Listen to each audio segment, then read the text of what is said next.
With the Live and Loud magazine, and you are tuning in to another edition at Bourbon and Beyond.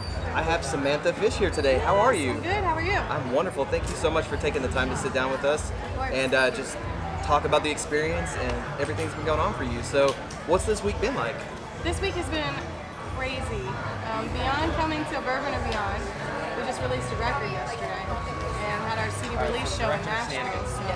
So it's been kind of a whirlwind. It's really exciting and a lot of change in the show and the music, and it's been really great. Awesome. So where was the show at? We played 2 nights at Third and Lindsley in Nashville. Wow. Yeah. See, that's a venue I've not been to yet. I'd say probably my most iconic place I've been to was the original Basement.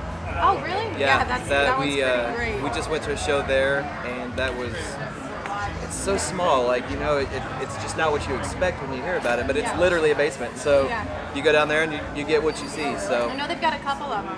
Yeah, they have Basement and Basement East. Yeah. I went to the original one a couple of weeks ago, actually. I was in town.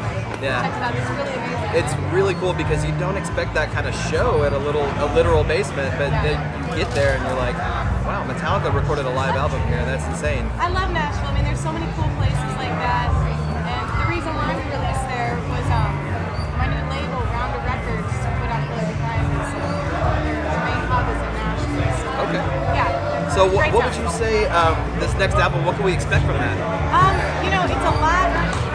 It really reaches across many genre lines. You know, I'm still rooted in blues, but I feel like it's got some different things that are appealing about it. You know, it's got rock and roll, it's R&B and soul, you know, it's got some, pop sensibilities in the song. I really was striving to write songs with really great hooks. Yeah. And, you know, showcase the guitar, but in a way that maybe wasn't just, shred fest, like in a subtle way, different textures. Absolutely, yeah.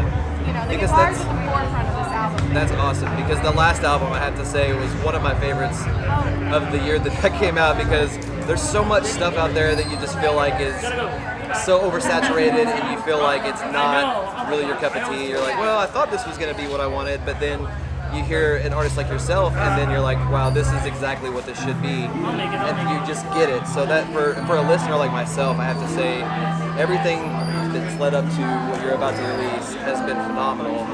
And the set earlier was incredible. Thank you very much. What was that like for you up on stage? Oh my gosh, I mean, it happened really fast. We played a short set today, so I'm just trying to cram as much fun into like a small amount of time as possible. My friend, great musician, he's actually the first signee to my new label, Wild Heart Records. Jonathan Long was with us, so he came up and played a song from his record.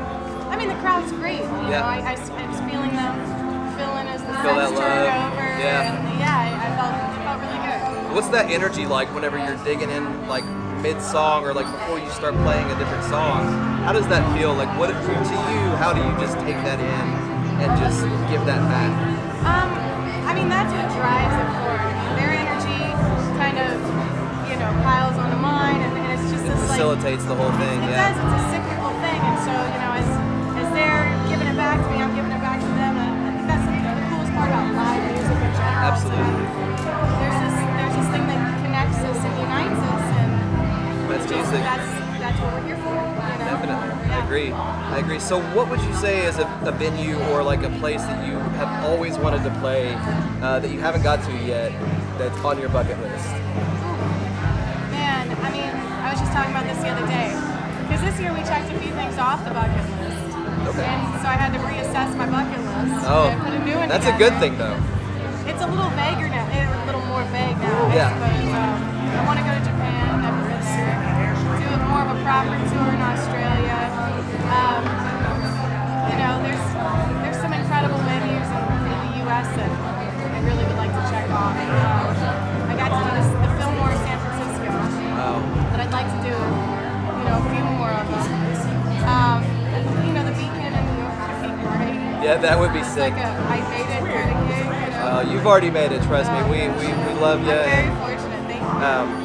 I was always saying the one venue that I would love to see a show, and I would watch Barney live, I don't care, is Red Rocks. Oh, yes, Red Rocks is on the list.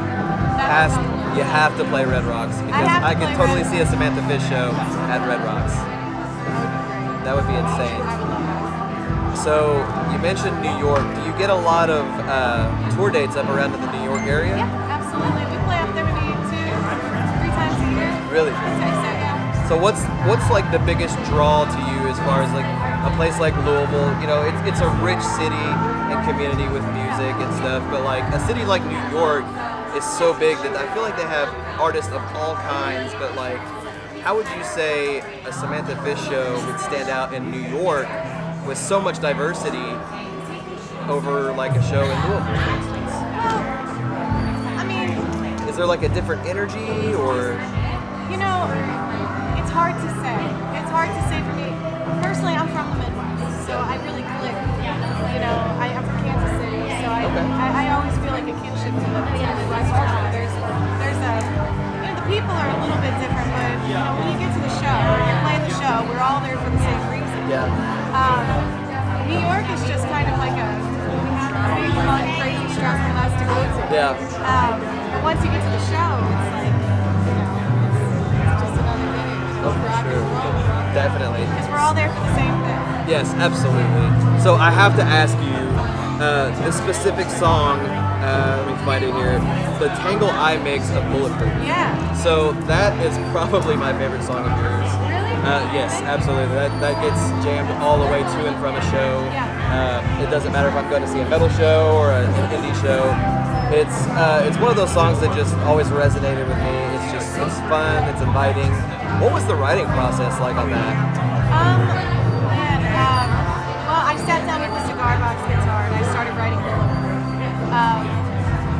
You know, I love kind of experimenting with different textures and, you know, different, you know, pedals and tricks and stuff in the studio to try and come up with just some different unique sounds. I really wanted to do something that was like an industrial Mississippi hillstop disco. Yeah. You know, and I feel like we got it with that song. I'm such a fan of North Mississippi. And I'm a big fan, you know, I love electronic guitar type stuff, so it's just mixing in those kind of themes.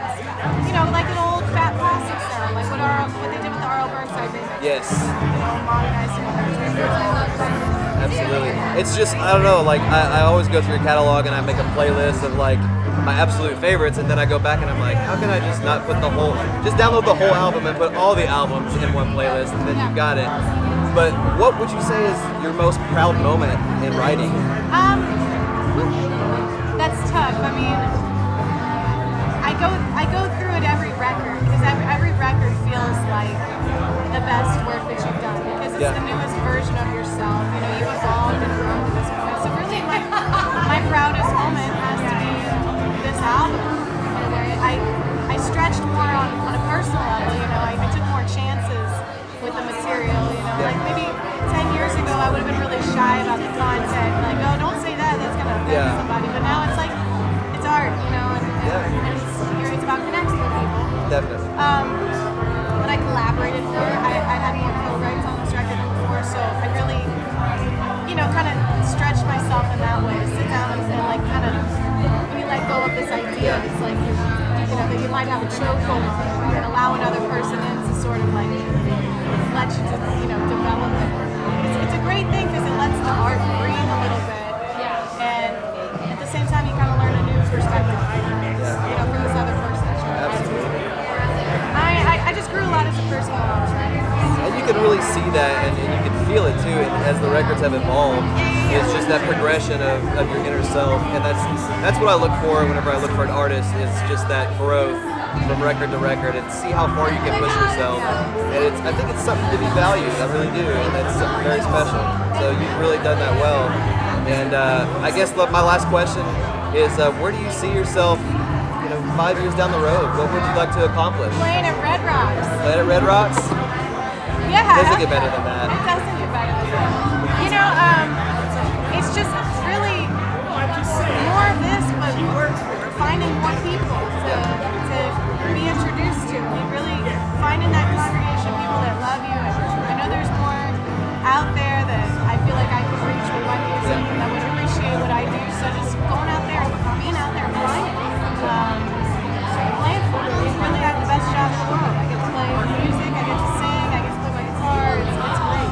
Yeah. Well, Samantha, thank you so much for sitting down with us. I really appreciate your time.